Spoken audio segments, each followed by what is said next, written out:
Hello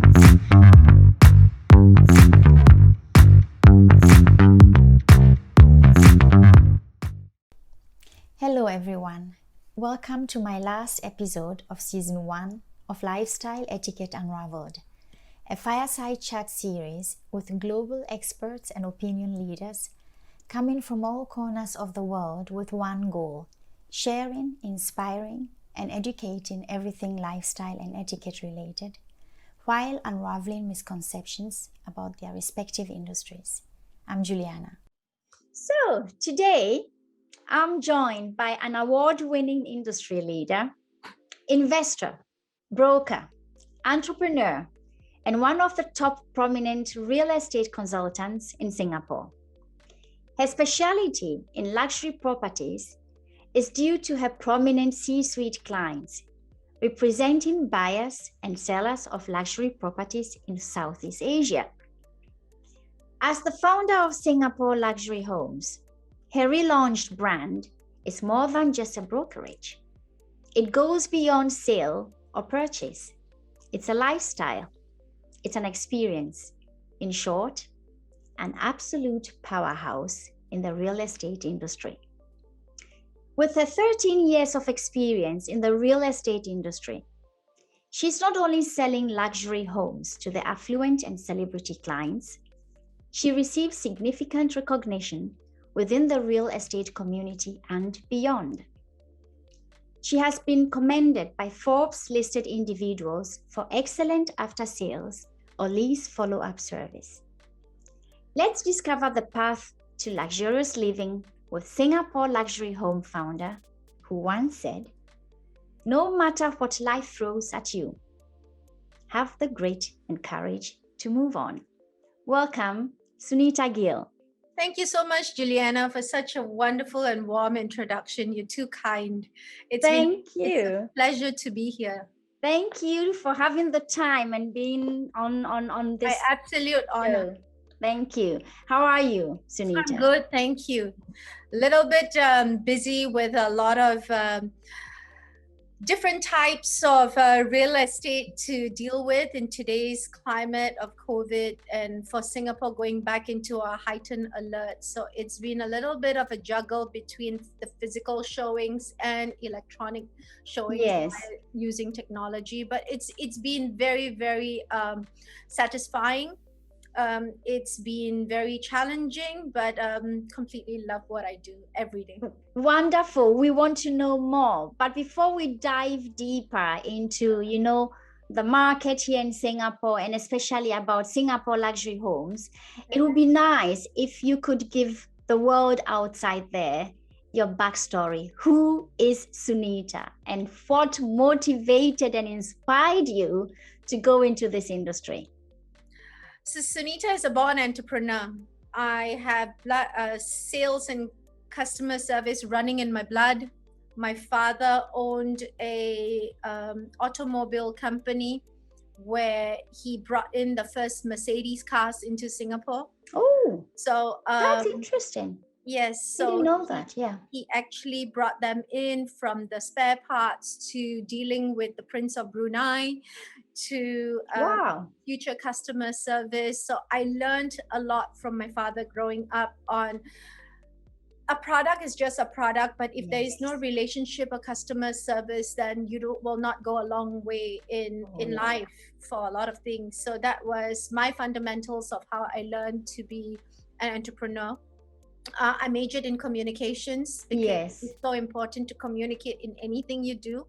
Oh, yes. I absolutely love that. That has helped me. I wanted to be a journalist, but I think at that time I was a little bit too young for my parents to let me go into the unknown world of journalists, being a journalist. So I decided to go into so I did account servicing with a PR and advertising company. And then I realized that beyond just the servicing of accounts, I then wanted to buy a property for myself. Yes. I went and ventured into the property market, and I didn't like what I saw. That's interesting. Yes. I was not being represented the way that I would like to. I was not Correct. given the information that I would like to. And for a very high ticket item in Singapore, that we start properties here typically for the private residential properties start anywhere from 1 million upwards. But even 1 million these days, you can't get much. But at my time, this was 15 years ago. It was decent for a girl in her 20s to look at such a property. But Yes. I was not getting the service. service, the quality of information, and just generally happy with the experience. That's when I thought that, you know, it was something that I had a passion to do. I wanted to go beyond just customer service. I wanted to understand a product which was dear to my heart as well, because we come from a family of real estate investors too. Oh, okay. It was something that I decided to go into. I was very young, in my late 20s. I was told off by brokers who were a lot senior. Oh, I believe hey, like, you know, what's a young girl coming into this space and doing? Exactly. I persevered on. I didn't let that get to the better of me. And today I'm here 15 years later, doing the best thing that I could ask for. Oh, that's a great story. I hope this encourages other young girls. Yes, absolutely. Never let anyone tell you cannot do something. Correct. That's why I loved your quote so much. Well, Sunita, especially as a female entrepreneur, what does it take to be one of the best broker in town? Is there, because many people nowadays think there is a shortcut. Is there a shortcut? Absolutely not. There are no shortcuts, but there are tools. There are a lot more tools now, from technology to mentorship to advice, which is something I didn't get when I started. Yes. I think there's a lot more groups of women in entrepreneurial backgrounds and groups that are willing to hold your hand into an entrepreneurship journey, which is nice. Yeah. As a female entrepreneur, it is difficult, because as much as females do support females as well, sometimes they do feel that it's a competition. And unfortunately, it's just, we have that innate nature to want to win at what we do. Yes. And that's true. That can be a struggle being a female. I mean, also, so generally, real estate is an expensive ticket item, and it's been historically known that our fathers are somebody who handle real estate, or our grandfathers. Yes. A man talks about the man. Correct. Yeah. So Singapore is still very much Asia, and in Asia, they still feel that the woman should take a back seat. So yes. For a CEO of a company to hear what I have to say, I think I will need to speak louder, say it clearer. Have a lot of soft skills to wonderful, make him understand where I'm coming from versus my male counterpart. We will come back to that. That's a great point. I can see in the background already your relaunched brokerage. What makes Singapore luxury homes unique? It's the experience. It's the experience from the call that we get to the initial meetup, to actually listening to what the client wants. Listening. We have been told that nobody listens to us like you guys have. We have been told that you make us feel that a property is not just a property, it's the biggest decision of our lives. Yes, right. It's a place which holds memories for our children. Correct. So we have been single investors. We are now parents. We are also business investors. So we are able to understand every aspect of the business with whoever interacts with us. So it's not just a sale. For us, a relationship is more than a sale. Correct. And you are also selling a brand. I mean, Singapore Luxury Home stands for a brand. How important is branding in this industry? Extremely important. It's extremely important. I mean, we have 30,000 brokers in the market now. there is possibly that it's very difficult to stand out among 30,000 brokers, and a brand is something which is very important because we get called by international media, by international clients, based on our brand, based on our presence on social media, based on our Yes. presence on Google. So our brand has really helped us, but we need to deliver with the brand. So Correct. we work towards that every day.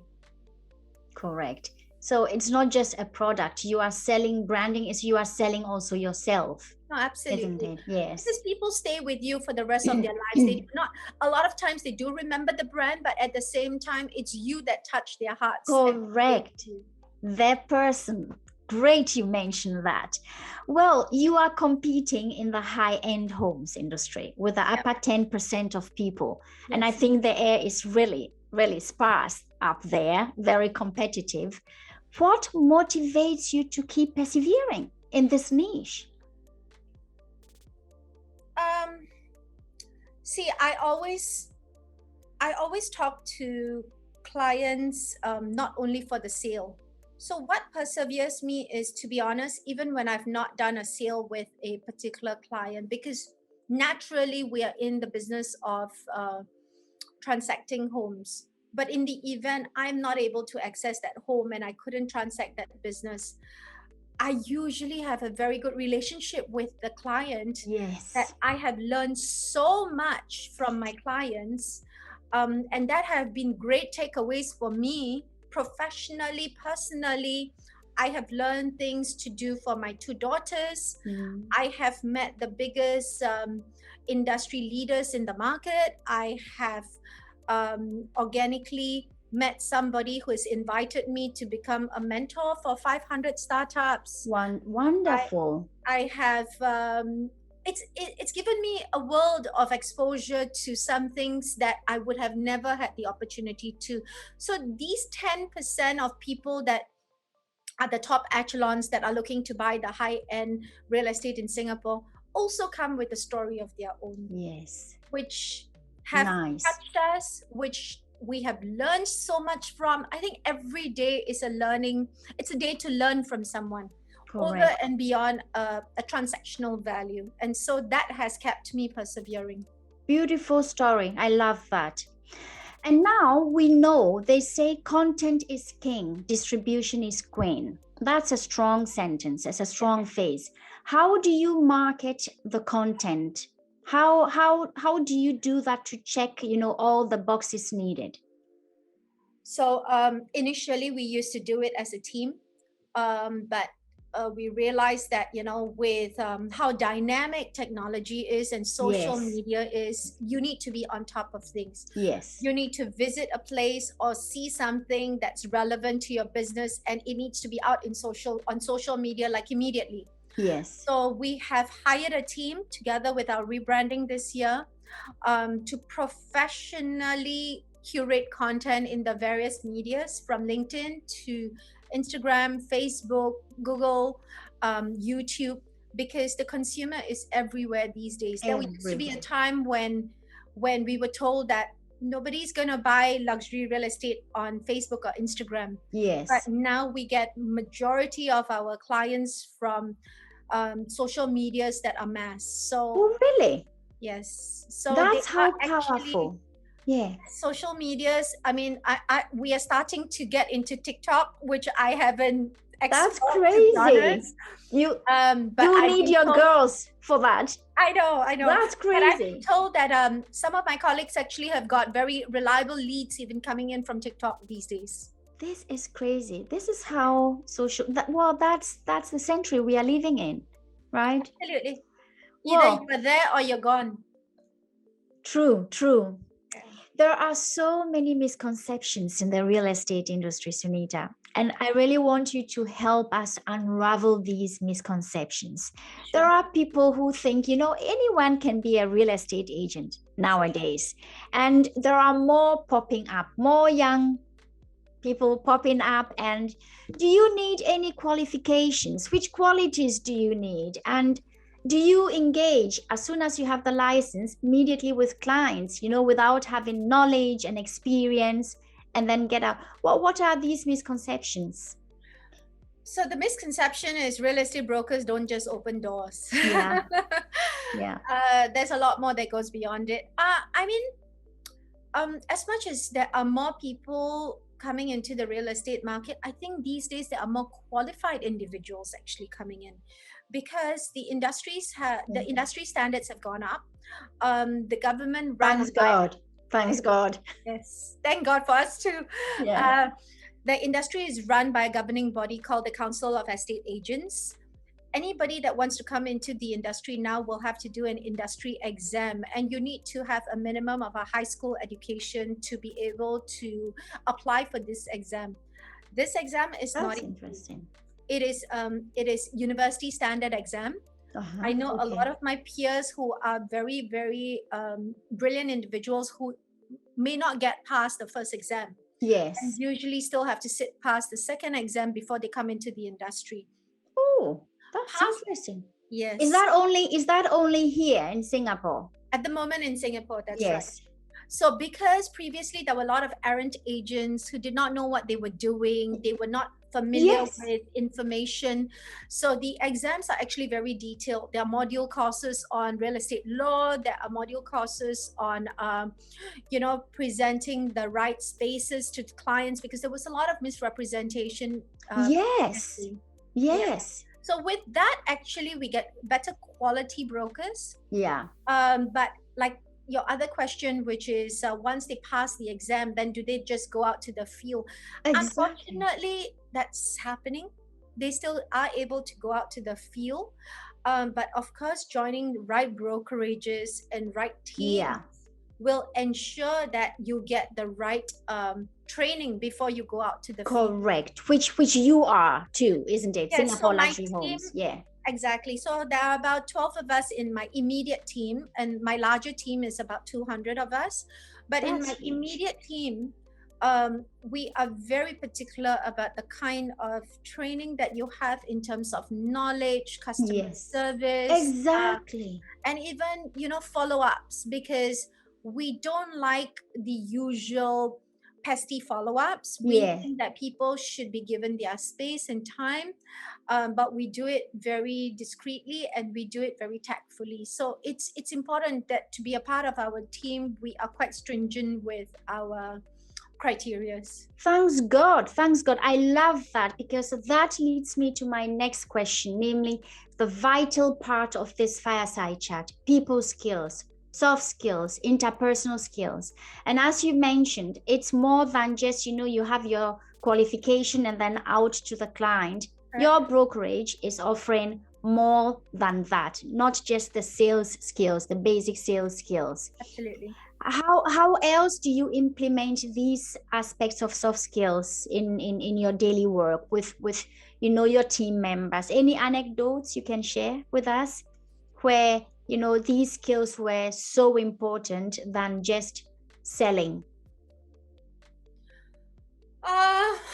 There's so many, to be honest, and especially in a multicultural society like Singapore, where there is a dense number of expatriates, and the chance to have foreign customers is much higher. So how do you address all these soft skills, cultural awareness, acceptance, diversities in your work? I think first things first, I always tell my team, right, that whichever client that you get, it's just the start of the conversation starts with the client's name. Yes. Right. And I think wonderful. Everything is on these days are on social media. So do your client a favor and Google them. Right. Correct. Information that you get. Correct. Information that you get, be it that they are in the fashion industry, or they are in consulting or a different industry. Learn a little bit about your client and what they like before you engage them, because you need to know who you're dealing with and what possibly are their needs in real estate. Like, for example, for me, it's really important that I speak to the client about their family needs, Yes. because a lot of people move to Singapore, expatriates, because it is not only a job, it's also education for their children. And Correct. expatriates come from countries with large open spaces, so they generally like places that have either beautiful parks, or they like to live by the sea, or they like Yes. to have certain amenities very close to them. So I think Correct. it's so important that beyond just asking as a matter of fact, like, Yes. do you Yes. need a grocery store? Do you need this? It's important to get into a conversation about what does your child like to do. Like my client's child was a love to go horse riding. Yes. So to me, it's important that, is it important that you have a horse riding school close to where you live?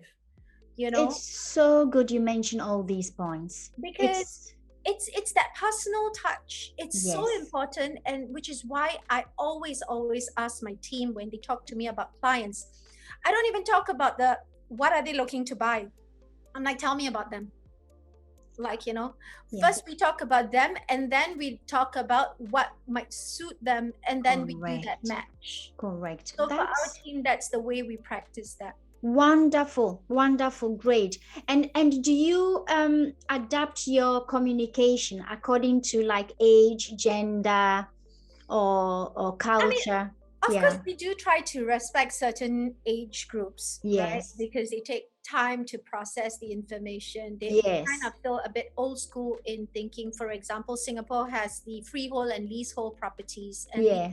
older age group are of that thought that do not look at a leasehold property. And so we need to educate them slowly. We need to, be mindful of their beliefs. Correct.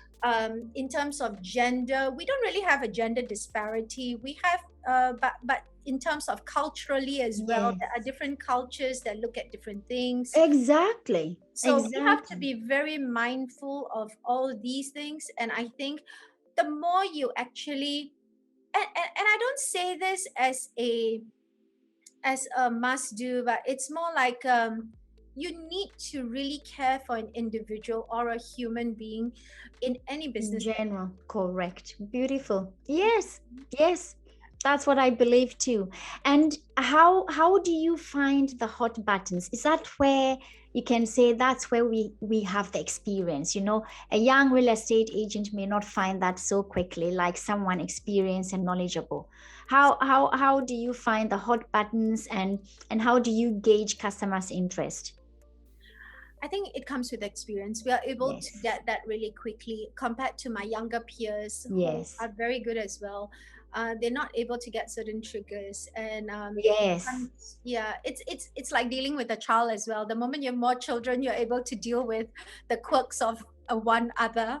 Yeah. It does come with experience, and to be honest, we also like because of our communication, we are able to break down their preferences a lot quicker.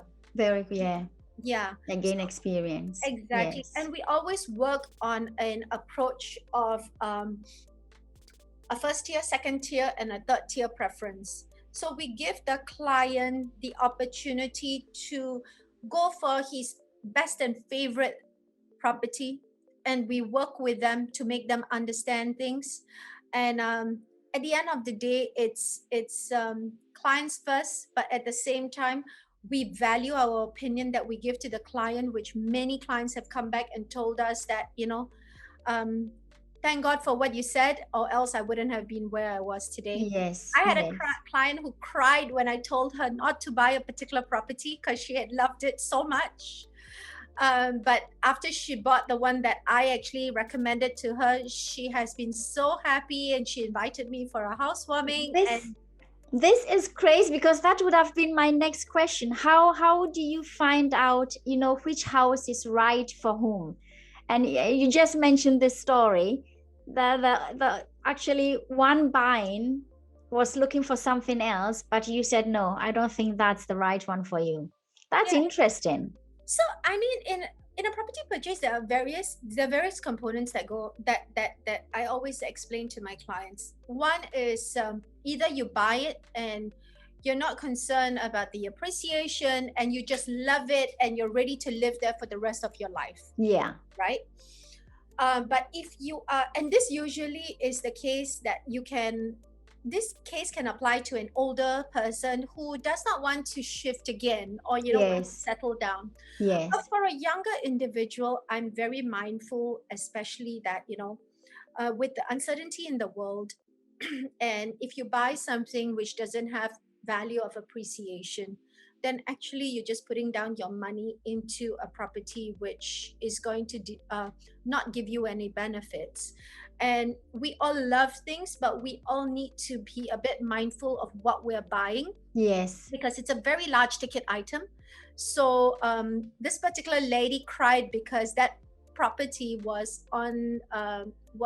had not appreciated in value for the past 5 years. So she loved the property, but I had to give her the hard facts, that if you were to buy it, it probably will not appreciate, and you will be living in a property you're going to love waking up to every day.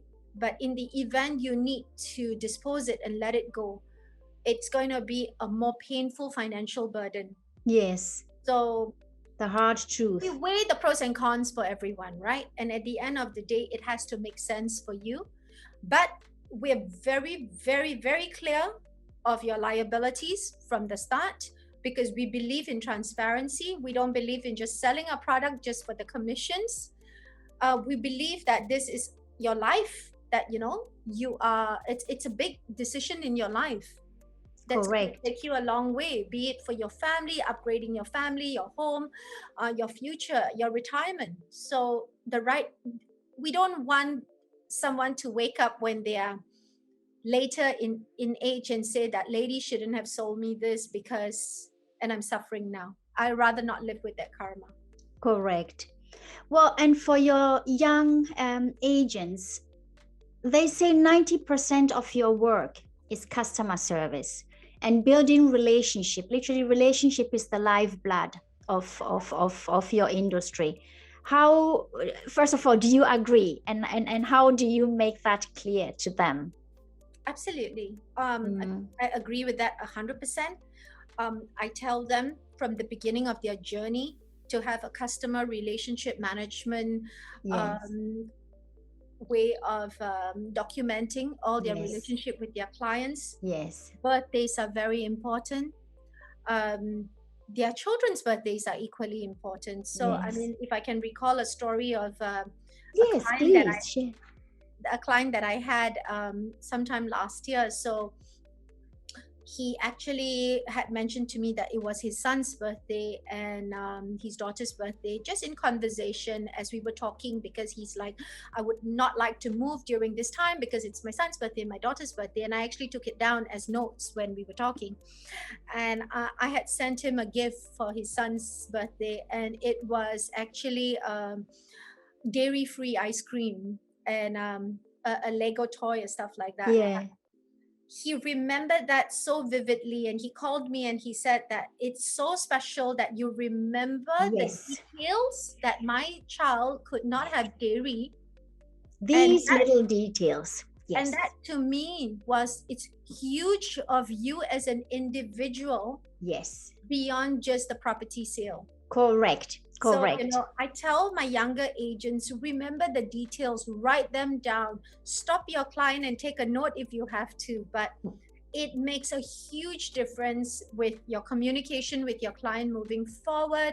Whether or not you close the deal, there will be one day where they will tell a friend, that if you want a right broker, speak to this person, because this person will take care of you. And I think that's the most important. That's so beautiful. Thank you for sharing this anecdote. We need more of you, Sunita. We need more of you. I'm really glad you are bringing that, over to the younger generation. Thank you. Thank you for doing that. In this pandemic era, we are all just improvising, with space we have, trying to make the most out of it while working and living in the same space. Have you found a way that works for you, to build a connection with your clients, especially online? And which challenges do you face when using, all the online things instead of the in-person connection? And how do you overcome them? Yeah. That's a really good question. So when the first circuit breaker happened, we had to pivot to Zoom calls for clients. And Yes. there were a lot of properties which we needed to take them through virtual tours. That again was, to me, having technology as a barrier to talking to the client and having that personal touch. Yes. That was very challenging, because we would notice that I would have the call today and I would do a tour and explain the property. Yes. And the client would call me tomorrow and said, I don't remember. So it Really? Yes. yeah, so I don't remember that we spoke about that on the call, or because generally sales of anything, right? It's about building emotions. Correct. And if it's on a Correct. technology, your emotions get built and then it drops the moment the computer goes off. It's so true. It's so true. So that was a huge challenge for Yes. us. To be honest, I'm still That's a good struggling. point. I'm still struggling trying to find the balance. Working from home has been challenging, with children also having home-based learning. So Correct. I'm struggling between making sure that that Zoom call for your child is going on fine while yours is working. We do have an office space, but due to limited capacity, we're not able to go in as well. Yes. So it's challenging, but we are pivoting. We're getting better at it, and so I think it's something that we just need to kind of fine tune.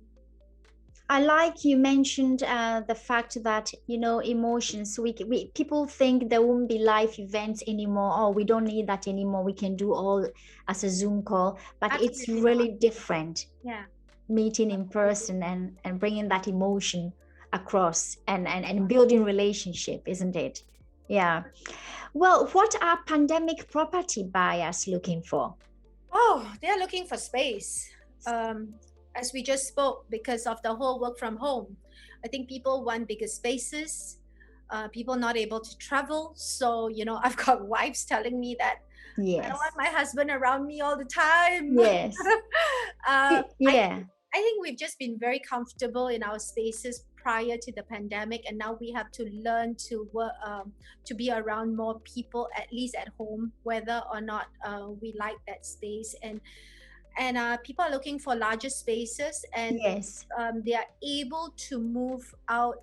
As in, if children are moving out, then yes, they are downsizing to the right space, because saving at this point of time. Correct. With a lot of uncertainties are also in the back of the mind of a lot of people. About their jobs and about the situation moving forward. So it is a scary time for a lot of people. I mean, the restaurant business have been very hardly hit. I have a lot of friends who are restaurant owners, and they are just praying that things get better and struggling.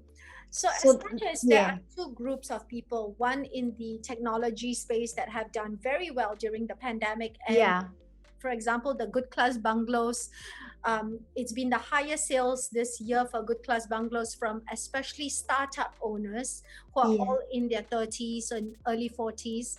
So that space has done very well. But if we're talking about your mid-range luxury home owners that own properties or rental properties, it's starting to be a little bit of a struggle. People are starting to feel that they need to be very mindful of the amounts that they're paying, the spaces that they're needing. We all need our spaces, but people are starting to make do, and unfortunately that's starting to affect mental health a little bit. That's a huge topic. So it's also, we are very mindful of that when we speak to clients about their homes as well. Wonderful. We all need our space, but at the same time we need to balance that, so be a little kinder to everyone. Wonderful. Do you think through this whole pandemic there will be a long-term way of thinking, like shifting to outside areas, living areas? Do you think this is a long-term effect, that people will be, you talked about space, that maybe people will be leaving the city to live outside of the city, whether it's in Singapore, US, or in Europe? Is I see this? that happening more in Europe with my Yes, counterparts in London and in France and in Italy. exactly. I don't see that happening too much in Asia, though, like the economies of Singapore, Yeah, KL, Indonesia, because we're still very much city people. We've grown up here. I yes, think even expats that move to Singapore or these cities that we mentioned come with the intent of living in the city. yes. So, to move out towards the further areas is something which the locals may explore, but from my knowledge, not too much in Singapore. Oh, that's interesting. That's interesting to hear. So it isn't because you've been hearing from others, this isn't a long-term effect, probably just Yeah, during, probably a shorter term, yeah, maybe 2 to 3 years. You see, during the pandemic as well, because a lot of people are not meeting friends and family and yes, stuff like that, they also don't want to go completely outwards because then they'll feel that they just disconnect from everyone. absolutely. Yeah, you're right. Yeah, You're so right. I don't want to cut it's a that. fine balance. That's true. Well, what are your thoughts based on the trends? Um, the markets did run very quickly in the past year. I think everybody had this fear that they needed to pick up properties really quickly Yes, before they could not before they would lose a job or before they were not sure what was going to happen. So it has run very quickly. It is stabilizing now. I think now people are starting to realize that this is going to be an endemic and not a pandemic. So we need yes. to be really careful with our resources. And I think that it's more of a trend of living for today and tomorrow than living for next year. A lot Yeah. of people are having that savor the moments, enjoy the moments, be ab- happy. Absolutely. Well, that would have been my next question. Reflecting back, what has COVID taught you? What matters really in life? Family, good friends, good food, to show gratitude. I Yes. think that's extremely important. Yes. Just recently, my daughter brought home her report card, her first 6 months of school, her formal school year, and to me, nothing a grade or nothing else mattered. But on her soft skills, she was graded as being a very grateful child. I'm not surprised. And I think Wonderful. for me, that's everything. I'm really happy. I'm really happy to hear that. Our tomorrow's leaders, thanks to you, our tomorrow's leaders. I hope other parents are listening too. Sunita, what one message or advice can you give someone who wants to build a real estate empire? Start young. Start absolutely young. It's never too late, but at the same time, uh, real estate comes with a lot of other aspects of it, from taking bank financial loans Yes. to ensuring that you have a good credit history, to ensuring that you build up your savings properly.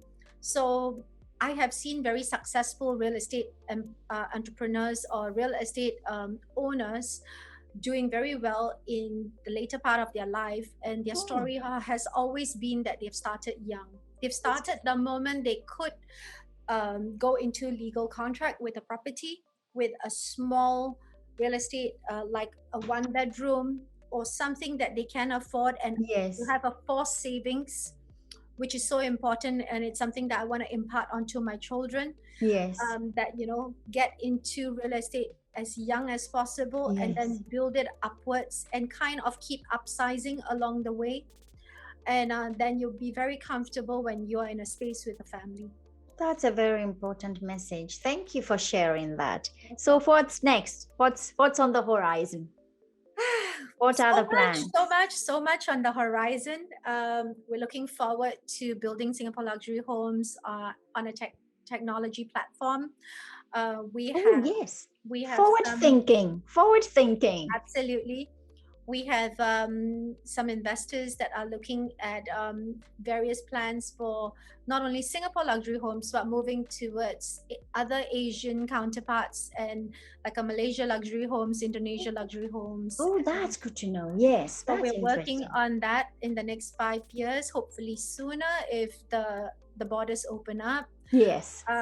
We're looking at the borders opening up so that more real estate buyers can come into Singapore and look at their luxury home needs. We think that it's going to be extremely busy for us once the borders open, because the world is looking at us as one of the safest countries in the world that has handled the pandemic. And so there's a lot of luxury confidence, luxury home confidence, which we are already getting. And I have like a standby of a list of almost more than 20 people just waiting to walk into our shores and look at penthouses. And wow, that's promising. That's promising. Yes, that's so true. it's going to be very busy. The world is looking on to Singapore, and I've heard, is there anything about this green building master plan? Singapore's green building master plan, is there? Singapore is working towards a green and sustainable buildings, more green and sustainable buildings, but I think that's been kind of put on hold because of just the shortage of manpower and the shortage of labor. And also the industry experts that they intend to bring in from all over the world to help us with this journey. But we will definitely want to get there as we pivot to a better environment to building new homes. Wonderful. Thank you so much for sharing, Yuli, your experience and insights.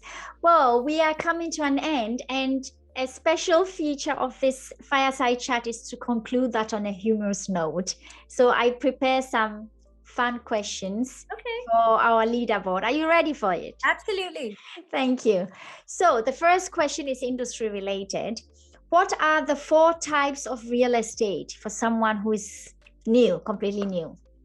Okay, so we have the residential real estate, commercial real estate.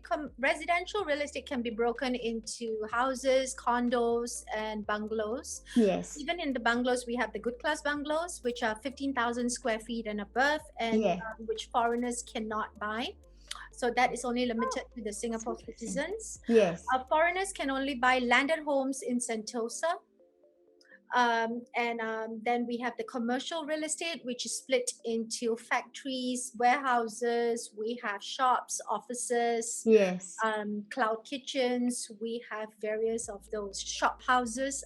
Very lucrative commodity in real estate in the commercial space, because they only build a few and they're not going to build any more for the rest of the time Singapore is going to be around. Yes. So that's a rare gem. Very detailed answers. Wow, thank you. 1 point, you've got it. So the second one is a bit, that's mean. I know most of my guests just failed there, but it's just fun. It's a trivia question. Why do Scottish homeowners paint their front door red? To keep people away? I don't know. Once they've paid off their mortgage. Oh, that's interesting. That's interesting, isn't it? I was also like, oh, red doors. Okay, good to know. Interesting. Okay, and the third and last question, that's fast thinking. So it's about how fast you can mention as much as possible. Within 5 seconds, name me as many islands in Singapore. Sentosa, Tioman, Bukom, Pulau Briani. Oh, wow. St. John Island. You've got 5 already. Wonderful. Wonderful. So 6 points. Wonderful. One of the top. Thank you. Okay, Sunita, we are coming to an end. And do you like drinking coffee? Absolutely, I do. What's your go-to coffee order? I'm simple that way. Just my skinny latte. Oh, skinny latte. Interesting. Well, thank you so much, Sunita, for being part of this journey. You are my last guest for my season 1, but they always say save the best for the last. Thank you. Thank you so much. Congratulations. It's been such a wonderful season, and I've watched most of the episodes. Oh, thank you. Congratulations, and I wish you the best for season 2. Thank you so much. I wish you also all the best. I'm happy we have you here, and it's always a pleasure to talk to you. Bye. Thank you. Have a nice day. Take care. Stay safe. Take care. Bye. Bye. Thank you. For my viewers out there, new and old, I hope you enjoyed Sunita's insight about the world of real estate. We have an incredible lineup of some big names coming up in season 2, with more powerful stories, inspirations, and advice to share with you. We all need a direction to improve aspects of our lives, and I'm really working hard on bringing you all the big minds. So make sure not to miss out and stay tuned. Please don't forget to like and subscribe in order not to miss out. Thank you.